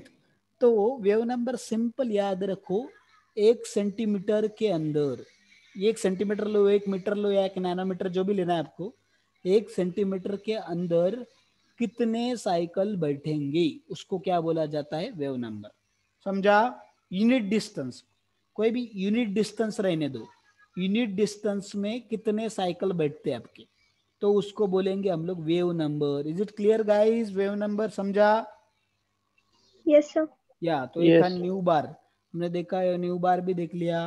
फिर उसके बाद फ्रीक्वेंसी देख लिया, टाइम पीरियड देख लिया, वेवलेंथ देख लिया, क्रेस्ट ट्रप देख लिया। फिर उसके बाद देखिए, ये जो आपका एक्स एक्सिस है उसको मीन पोजीशन बोलेंगे। क्या बोलेंगे उसको?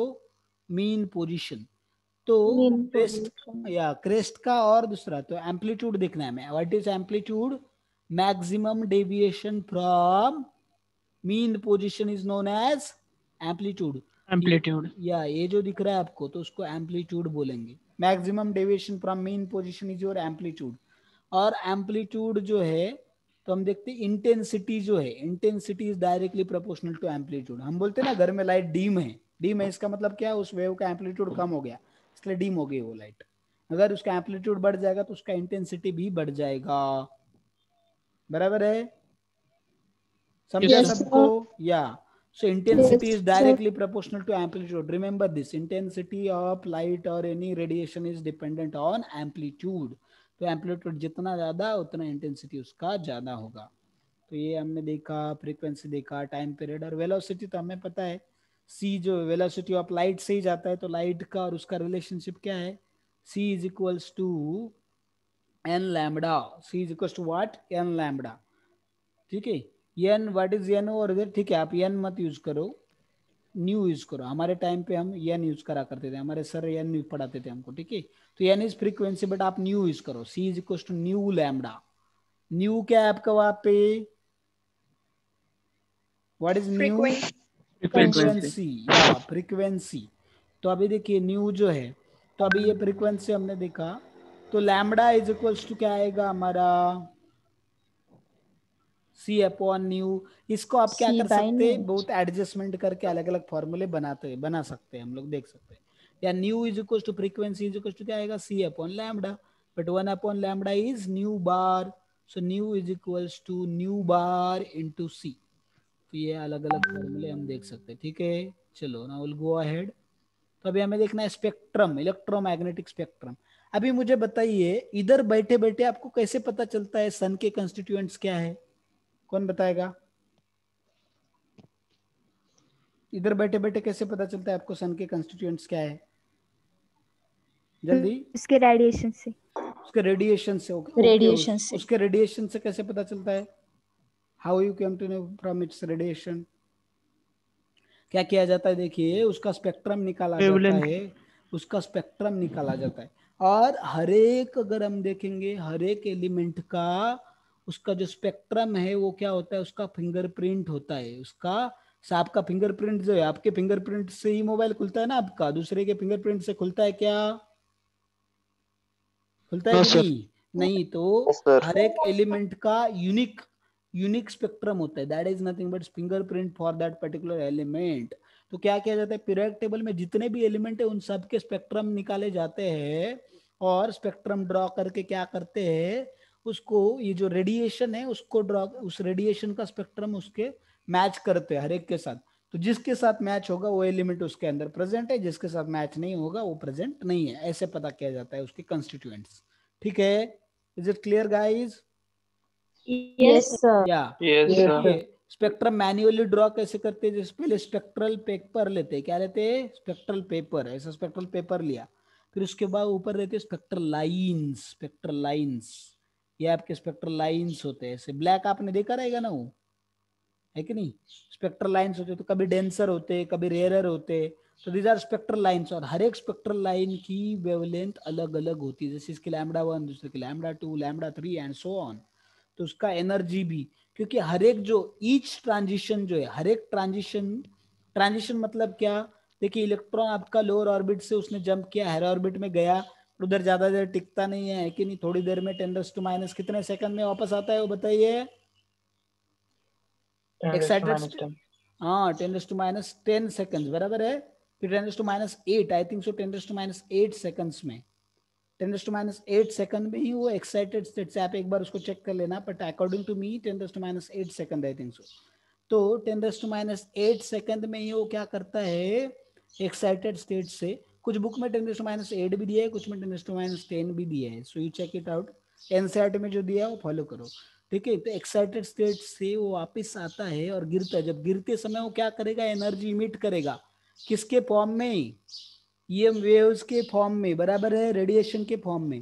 तो इलेक्ट्रॉन का जो हर एक ट्रांजिशन रहेगा, हर एक जंप रहेगा, तो एनर्जी अलग है, तो हमें पता है energy of electron is directly proportional to frequency, this is nu, ठीक है ना, प्लैंक्स लॉ है। और इसको अगर प्रोपोर्शनलिटी से हटाना है साइन, तो क्या आएगा, E is equal to H nu, और न्यू इज इक्वल टू क्या होता है बच्चों, सी अपॉन लैम्बडा। तो अगर लैम्बडा। या हर एक ट्रांजिशन के लिए एनर्जी अलग अलग होगी, तो वेवलेंथ भी क्या होगी, अलग अलग। अलग वेवलेंथ भी अलग। अलग। तो इसलिए हर एक ट्रांजिशन के लिए जो ड्रॉ की जाती लाइन उसको स्पेक्ट्रल लाइन बोलते हैं, और हर एक लाइन जो है उसका वेवलेंथ यूनिक होता है। तो ये जो हमने ड्रॉ किया उसको स्पेक्ट्रम बोलते हैं, इसको स्पेक्ट्रम बोलते हैं। स्पेक्ट्रल पेपर के ऊपर स्पेक्ट्रल लाइंस ड्रॉ किए manually, that is nothing but spectrum. और अभी स्पेक्ट्रम एनालाइजर्स भी होते हैं, स्पेक्ट्रम एनालाइजर डिजिटल होते हैं, एनालॉग भी होते हैं, तो उससे डायरेक्टली आप कनेक्ट करो उस चीज को, रेडिएशंस को, और उससे हमारे इंजीनियरिंग में हमने उसके साथ बहुत खेला, ईएनटीसी में, ठीक है, मतलब खेला मतलब एक्सपेरिमेंट्स किए, ठीक है। तो वो स्पेक्ट्रम एनालाइजर से हम डायरेक्ट स्पेक्ट्रम भी ड्रॉ कर सकते हैं किसी का, तो वो हम देखते हैं स्पेक्ट्रम। तो hope so spectrum is clear to all of you. Is it clear, everyone? Yes, Yes, sir. sir. Yeah. Yes, sir. So we'll Yes, see sir. some Yes, sir. numericals also. I will see one numerical on this, 1, 2 numerical. Remaining you can solve, and then we'll move ahead, because till tomorrow we have to complete our chapter. Am I audible clearly now? Am I audible? Yes. Yes. Yes, sir. Okay, okay. देखिए तो see this problem. Vividh Bharati station. Okay. The Vividha Bharati station of All India Radio broadcast on a frequency of 1368 kilohertz. 1368 kilohertz, ठीक है, KHZ. आप देखेंगे आपका dish TV के अगर setting में जाएंगे ना किसी चैनल के, तो उधर आपको फ्रीक्वेंसी नजर आएगा, सब आपको उधर दिखेगा. तो वो जो फ्रीक्वेंसी है, ठीक है, उस एनर्जी, जिस एनर्जी के वो इलेक्ट्रोमैग्नेटिक वेव्स भेजे जा रहे हैं, उसका फ्रीक्वेंसी दिया जाता है. ठीक है, just a minute.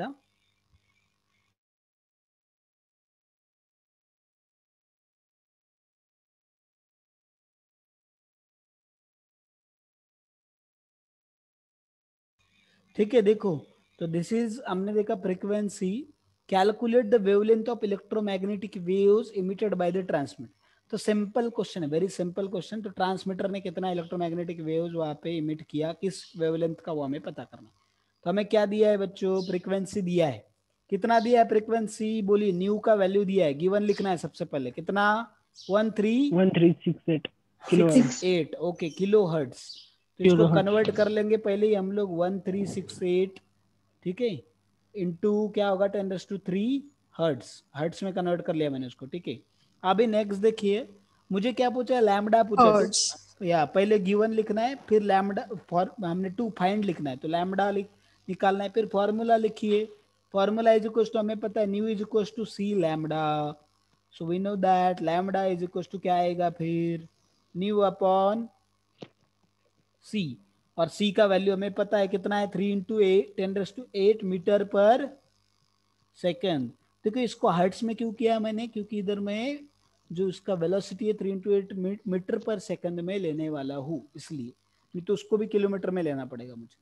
देखिए तो अभी न्यू की रख दिया वैल्यू मैंने, कितना आ गया, 1368 इंटू 10⁻³ अपॉन 3 × 10⁻8.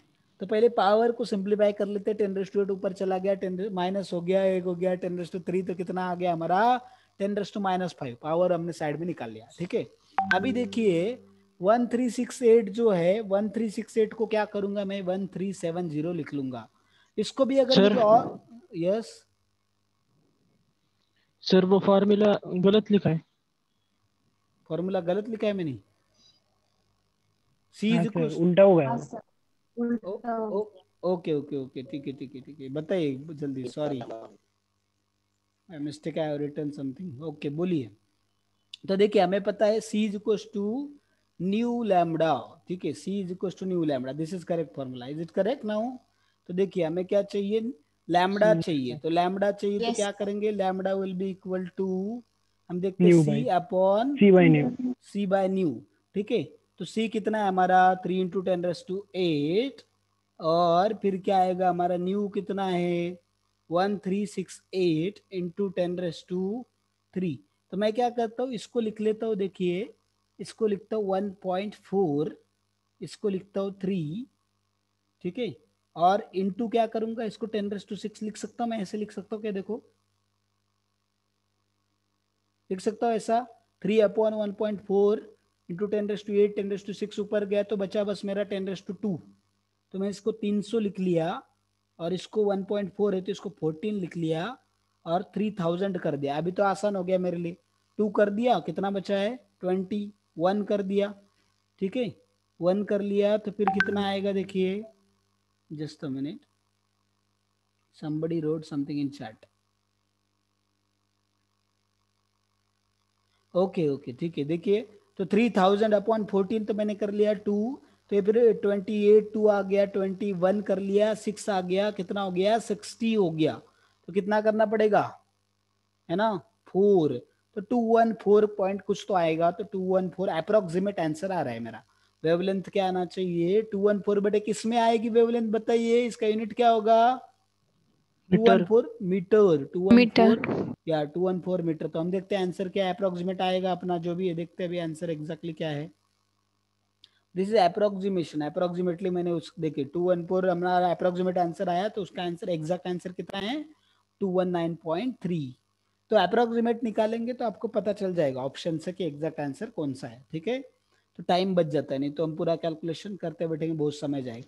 तो इसी फॉर्मूले के ऊपर बहुत सिंपल सिंपल क्वेश्चन है, बस एक क्वेश्चन आई विल टेक जो कि बहुत इंपॉर्टेंट है, ठीक है। देखिए अभी इसमें how long would it take a radio wave of frequency 6 into 10 raised to 3 पर सेकंड, मतलब क्या दिया है पर सेकंड, मतलब ही आपको हर्ट्ज दिया है, बराबर है। पर सेकंड और हर्ट्ज और cycle per second is the same, CPS और हर्ट्ज और per second is nothing but one and the same, they are not different. तो अभी देखा हमने 6 into 10 raised to -3 सेकंड लगते ट्रेवल करने को, कहाँ से Mars to Earth, that is distance of 8 into 10 raised to 7 kilometre. तो कितना टाइम लगेगा बोले, फ्रीक्वेंसी दिया है हमको, डिस्टेंस दिया है, ठीक है। फ्रीक्वेंसी दिया है, डिस्टेंस दिया है, तो हम देखते हैं कैलकुलेट करते हैं इसको। देखिए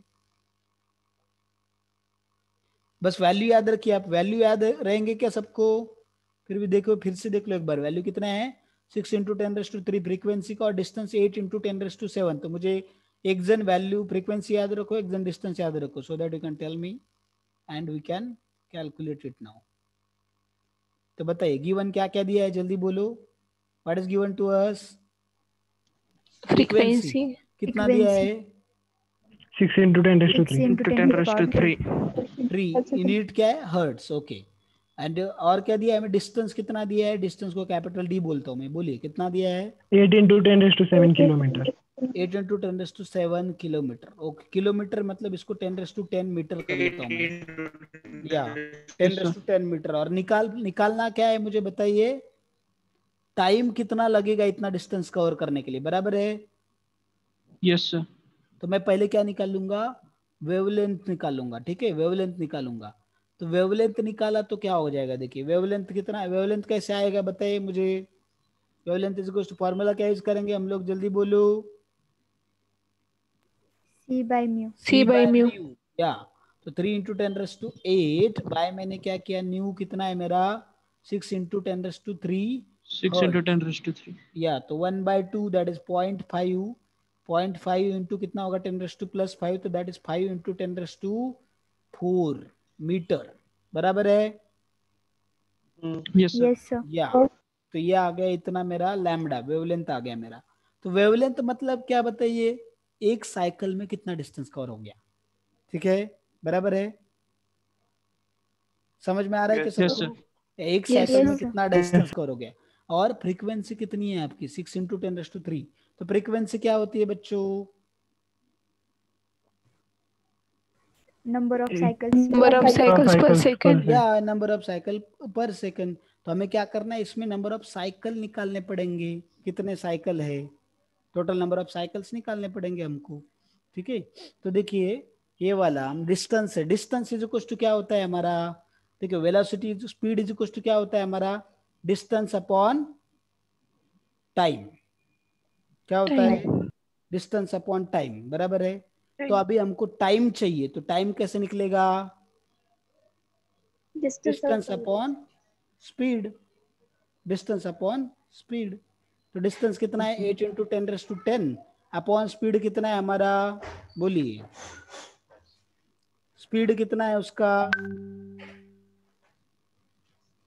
जल्दी बोलिए स्पीड कितना होगा इसका, ये है ना वो 3 into 10 raised to हाँ, तो रख दो वैल्यू 8 5 into 10 raised to 4 नहीं वो तो वेवलेंथ होगी ना, तो वेवलेंथ भी पूछेंगे हमको, इसमें वेवलेंथ भी पूछा है और कितना टाइम लगेगा वो भी पूछा है। तो वेवलेंथ निकाल लिया, अभी हमको टाइम कितना लगेगा वो निकालना है। तो 8 into 10 raised to 10 upon 3 into 10 raised to 8 कर दो, that will give you time, ठीक है, समझ में आ रहा है। Yes sir. Yes sir. या डिस्टेंस अपॉन वेलोसिटी, तो देखिए ये क्या रहेगा, मीटर पर सेकंड रहेगा, और डिस्टेंस किस में है, मीटर में है। तो मीटर मीटर कैंसिल होके क्या बचा यूनिट आपका पर सेक, इसका ये पर सेकंड ऊपर गया तो क्या आएगा, सेकंड ही आएगा ना, तो टाइम मिल रहा है बराबर अपने को जो टाइम चाहिए था वो। Is it clear, are you understanding this guys? Yes, sir. Yes, sir. Yeah yes sir. फिर हमें क्या करना है, Yes, sir. 800/3 करो तो कितना आएगा, 266.6। 266.6। ओके 266.6 ये किस में आएगा, सेकंड्स में। बट आपको आवर में चाहिए तो क्या करेंगे, इसको 60 से डिवाइड कर लो। तो 60 से डिवाइड किया तो 240 आता है, हमें पता है।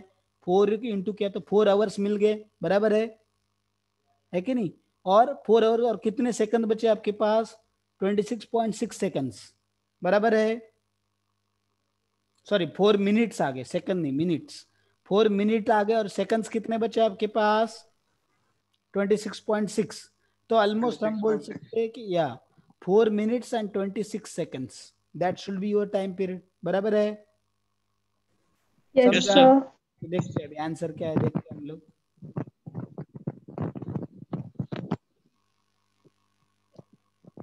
देखिए 4 minutes and 26 point अपना 6 आया था, इट इज 26 seconds। तो this is your answer, exact answer. हमने वेवलेंथ भी निकाला और ये भी निकाला।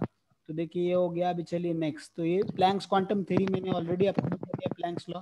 प्लीज ऑडियो किसका ऑन है, आयुष तुम्हारा ऑफ करिए ऑडियो प्लीज। देखिए अभी प्लैंक्स क्वांटम थ्योरी, तो प्लैंक्स क्वांटम थ्योरी हम देखेंगे। इसके अंदर प्लैंक्स के हिसाब से मैंने ऑलरेडी सिंप्लीफाई किया, आपको बता दिया डायरेक्टली कि energy is directly proportional to what, frequency. Energy is directly proportional to frequency. तो E is directly proportional to nu, हमने प्रोपोर्शनलिटी साइन हटा दिया, एच ले लिया उधर, ठीक है। तो एच लिया तो क्या आ गया, E is equal to H nu. क्या आ गया, E is equal to H nu. तो ये हो गया nu is equal to C upon lambda, E is equal to H C upon lambda, H C upon lambda. तो ये हो गया हमारा E is equal to H C by lambda. तो ये इतना आ गया, ठीक है। और इसके अंदर ये इन्होंने जैसे रुदरफोर्ड ने बताया था कि कंटिन्यूअस एनर्जी क्या करता है, इलेक्ट्रॉन क्या करता है, इमिट करता है या एब्जॉर्ब करता है, बट कंटिन्यूअसली इमिट या एब्जॉर्ब नहीं करता, ये भी इन्होंने बताया, मैं प्लैंक ने बताया, ठीक है। और एनर्जी का जो छोटा सा जो पैकेट है, स्मॉलेस्ट पैकेट, उसको क्या बोलेंगे हम लोग, क्वांटम बोलेंगे, या क्वांटम या क्वांटम या क्वांटा दोनों भी बोल सकते हैं हम लोग, क्वांटा क्वांटम बोलेंगे। एनर्जी का जो स्मॉलेस्ट पैकेट है उसको, ठीक है, क्वांटा या क्वांटम बोलेंगे हम लोग, ठीक है, ठीक है। और दूसरा देखा, अगर वही लाइट का अगर स्मॉलेस्ट पार्टिकल है तो उसको फोटोन बोलेंगे। देखिए क्वांटा एंड क्वांटम दोनों भी एनर्जी के ही पैकेट है, बट अगर स्पेसिफिकली लाइट के एनर्जी के पैकेट की बात करेंगे तो उसको फोटोन बोला जाएगा और एक क्वांटम बोला जाएगा या क्वांटा। तो देखिए एक क्वांटा में बहुत सारे फोटोन बैठ सकते हैं, ठीक है, एक क्वांटा या क्वांटम में फोटोन बहुत सारे बैठ सकते हैं। तो याद रखिए लाइट का अगर पार्टिकल एनर्जी पैकेट है उसको फोटोन, या बाकी कोई भी वेव रहने दो, उसका अगर एनर्जी पैकेट है तो उसको क्वांटम या क्वांटा ऐसे बोलेंगे, ठीक है। तो ये हो गया, हमने देखा। तो E is equal to H nu, nu is equal to C upon lambda है, रख दिया, वो सारे वैल्यू कर दिए। 1 upon lambda is nu bar, तो क्या आ गया, एच सी न्यू बार। तो ये हो गया एक क्वांटम की एनर्जी या एक फोटोन की एनर्जी। अगर n फोटोन होंगे, n क्वांटा होंगे, तो क्या करेंगे, n से मल्टीप्लाई कर दो, n एच न्यू हो गया, n एच सी हो गया, या हमने देखा सॉरी एन एच न्यू हो गया, या N H C upon lambda हो गया, या N H C nu bar हो गया, ठीक है। ये अलग अलग चीजें हम देख रहे हैं इसमें। तो ये देखिए अभी यहाँ पे एन क्या है, what is n over here, number of quanta, ठीक है, या नंबर ऑफ फोटॉन्स। समझ में आया सबको? Yes, sir. Yes, sir. Okay, तो ये हमको समझा। तो ये तो दोनों प्रॉब्लम बहुत स्ट्रेट फॉरवर्ड है, ठीक है। अभी ये वाला इलेक्ट्रॉन वोल्ट का भी हमारा बहुत स्ट्रेट फॉरवर्ड है। इलेक्ट्रॉन वोल्ट टू जूल में कन्वर्ट कैसे करते हैं, 3 पॉइंट, हम देखते हैं इसको 1.6 इंटू 10⁻², हम देख रहे कि 1.6 इंटू 10⁻−19 जूल से क्या करेंगे, मल्टीप्लाई करेंगे, तो हम लोग क्या करते हैं उससे मल्टीप्लाई करेंगे तो जूल में कन्वर्ट होगा। सिंपल याद रखो, इलेक्ट्रॉन का जो चार्ज है ना, तो इलेक्ट्रॉन का चार्ज का बस याद मल्टीप्लाई कर लो, 1.66 की जगह उतना थोड़ा फर्क नहीं पड़ेगा, एक डिजिट तक ले लो, 1.6 इंटू 10⁻−19 करो, उससे मल्टीप्लाई किया तो इलेक्ट्रॉन वोल्ट का जूल में कन्वर्ट हो जाएगा। और प्लैंक्स कांस्टेंट का वैल्यू आप सबको पता है, एच का कितना है, बोलो जल्दी, कौन बताएगा प्लैंक्स कांस्टेंट का value? 6.6 into 10 raised to minus 34. 34. या 6.63 into 10 raised to minus 34 unit, बोलो जल्दी, unit joule second. Joule joule पर सेकंड। जूल या सेकंड। अर्ग सेकंड में चाहिए तो क्या होगा, जल्दी जल्दी फास्ट। 10⁻7 से मल्टीप्लाई कर दो। 10⁻7 से मल्टीप्लाई करेंगे तो क्या होगा, 10⁻27, बोलो जल्दी -27। फटाफट। -27। Fast minus calculation. 10 raised to minus 37। या आपको एक क्वेश्चन सॉल्व करने के लिए बहुत कम समय होता है, ठीक है, बहुत कम समय होता है, तो आपको क्या करना होता है, बहुत जल्दी प्रोसेसिंग करना होता है, ठीक है, बहुत जल्दी फास्ट फटाफट सॉल्व करना है। तो ये बहुत सिंपल सा था। तो देखिए अभी next will go to next question. We have only 3 minutes left with us. So remaining chapter we are going to complete tomorrow. So which has higher energy, a photon of violet light with wavelength। तो इसमें क्या करना है, simple देखो, जिस photon का wavelength बड़ा, जिसका फोटोन का फ्रीक्वेंसी बड़ा है उसका एनर्जी ज्यादा है, जिसका फ्रीक्वेंसी कम है उसका एनर्जी कम। एनर्जी कैलकुलेट करने की जरूरत नहीं, just calculate the frequency. And अगर नहीं तो हमने देखा वेवलेंथ एंड फ्रीक्वेंसी आर, बोलो wavelength and frequency are inversely proportional. तो जिसका वेवलेंथ बड़ा है उसका फ्रीक्वेंसी क्या होगा, कम होगा। तो उसका एनर्जी क्या होगा, कम। उसका एनर्जी कम क्या होगा। होगा, कम होगा। ठीक है, तो सिंपल, आपको कैलकुलेट करने की एनर्जी की जरूरत नहीं, डायरेक्ट वेवलेंथ देख के बता सकते हैं आप एनर्जी किसका ज्यादा है किसका कम है। No need to go for it. ठीक है, एनर्जी वगैरह ऐसे कैलकुलेट करते मत बेटो। अगर आपको वैल्यू पूछी एनर्जी की तो आप वो फॉर्मूला वगैरह, या अगर फ्रीक्वेंसी पूछी है तो कैलकुलेट करो, नहीं तो कैलकुलेट करने की जरूरत नहीं, जस्ट देख के बता सकते हैं हम लोग। तो इस टाइप के न्यूमेरिकल्स बहुत आसान है, सिंपल है। तो अभी इसमें मुझे कुछ चीजें क्लियर। तो देखिए बोर के सामने सबसे पहला क्वेश्चन क्या उठाया जाएगा कि why electron does not fall into the nucleus में। इसका जवाब देखे आज क्या करेंगे हम लोग, आज के लिए इधर ही रुक जाएंगे, फिर कल हम लोग इस चैप्टर को हम लोग कंटिन्यू करेंगे। तो देखिए बोर की इसमें बहुत सारे डेरिवेशंस है, तो डेरिवेशन आपको पहली बार में अच्छे से पढ़ाया है, समझा है, तो will not go for derivation, नहीं तो कल अपना कंप्लीट नहीं होगा। तो मैं जस्ट आपको फॉर्मूला बताऊंगा अच्छे से, और वो कैसे आया उसको शॉर्ट में बताऊंगा। पूरा कंप्लीट डेरिवेशन हम करते नहीं बैठेंगे, फॉर्मूले देखेंगे, उसका सिग्निफिकेंस, उससे क्या समझना है हमको, क्या याद रखना है, वो चीजें हम लोग देखने वाले। एनीवे जेईई नीट में आपको किधर डिराइव करना है नहीं, बट डेरिवेशन आपको समझना चाहिए, वो जरूरी है। क्योंकि अगर आप कोई गलती से फॉर्मूला भूल गए तो आपको डिराइव करते आना चाहिए, बट वो नौबत आनी नहीं चाहिए वैसे भूलने की, क्योंकि इतना डिराइव करने के लिए समय होता नहीं है। ठीक है, but still I am telling, derivation आपको पता होगा तो आपको उसके पीछे का सिग्निफिकेंस वो वगैरह कंसेप्ट डेप्थ में क्लियर होंगे। इसलिए डेरिवेशन समझना जरूरी, उसको रट्टा मत मारो। आपको डिराइव करते नहीं भी आए तो भी चलेगा, बट कैसे करते डिराइव, किस प्रिंसिपल के बेस पे किया जाता है, वो उतना पता होना बहुत जरूरी है। ठीक है, तो देखिए जैसे अभी इलेक्ट्रॉन न्यूक्लियस में क्यों नहीं गिरता, कौन बताएगा, जल्दी बताओ। ठीक है, जान दो, बताएंगे क्या आप, नहीं तो मैं बताता हूँ फटाफट। इनर शेल के इलेक्ट्रॉन के शील्डिंग क्या क्या, यस, तो एक को टाइम वेस्ट मत करो। इनर शेल की वजह से नहीं है, सर्कुलर मोशन में रोटेट करते रहता है। ठीक है जान दो। आप देखिए, आप ठीक से सही स्पेसिफिक आंसर्स नहीं दे रहे, एग्जैक्ट आंसर मैं बताता हूँ। देखिए पहले क्यों गिरना चाहिए, कि आपको लगता होगा उधर दो फोर्सेस एक्ट हो रहे हैं, electrostatic force of attraction between nucleus, positively charge nucleus and negatively charge electron, and एक सेंट्रीपेटल फोर्स जो which is acting towards the centre, and centrifugal force is acting away from the centre. ठीक है, in the tangential direction. तो हमने देखा कि वो दोनों का इक्वल एंड अपोजिट फोर्स है, बट डायरेक्शंस, मैग्नीट्यूड इक्वल है बट डायरेक्शन इज अपोजिट, है ना। तो दोनों क्या करते हैं, एक दूसरे को कैंसिल Yes, करते। तो यहाँ पे देखिए इलेक्ट्रॉन क्यों नहीं न्यूक्लियस में गिरता, जो आपका आंसर है ना, अर्थ प्लैनेट सन में जाके क्यों नहीं गिरता, उसका जो आंसर है वही आंसर इलेक्ट्रॉन न्यूक्लियस में क्यों नहीं जाता, उसका भी वही आंसर है। जैसे देखिए, अगर मुझे कोई अगर बड़ा सा बंगलो बनाना है तो क्या करूंगा मैं, उससे पहले एक छोटा सा मॉडल बना कर रखूंगा उसका, है ना, उसके बाद एक्चुअल बंगलो बनाऊंगा, है ना। आर्किटेक्चर आपने देखते हैं बहुत सारे अलग अलग इंजीनियर वो छोटा सा मॉडल बनाते हैं, बराबर है कि नहीं, आपने देखा है कि नहीं, वो छोटा डिजाइन बनाते हैं, बाद में बड़ा। वैसे ही भगवान ने जब दुनिया बनानी थी, उनको पूरा सोलर सिस्टम बनाना था, उससे पहले सोलर सिस्टम का एक छोटा सा मॉडल बना के रख दिया, एटम, वो उनका छोटा सा बनाया हुआ। तो एग्जैक्ट जो रूल, जो सारी चीजें फंडास वो सोलर सिस्टम में होए, वो सारी चीजें एटम में के अंदर भी है। ठीक है। तो बस उधर ग्रेविटेशनल फोर्स, इधर इलेक्ट्रोस्टैटिक फोर्स ऑफ अट्रैक्शन है।